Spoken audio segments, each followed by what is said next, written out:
ও hello বন্ধুরা, কেমন আছো তোমরা সবাই? তো তোমাদের কাছে আমি সুমন আজ একটা নতুন ব্লগ নিয়ে চলে এসেছি।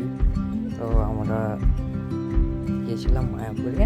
এবার মায়াপুরের মন্দিরের একটা ঘাটে দেখো কত বড় বড় মাছ দেখতে পেয়েছি। তো ওই ভিডিওটা নিয়ে তোমাদের কাছে তুলে ধরলাম। মাছগুলো দেখো কত সুন্দর একসাথে খেলছে, সবগুলো মাছ চলে এসেছে সাইডে।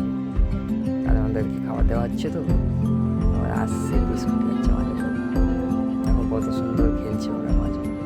তো ভিডিওটা তোমরা এনজয় নাও, ঠিক আছে? আমি কথা বাড়াচ্ছি না, চলো ভিডিওটা দেখো।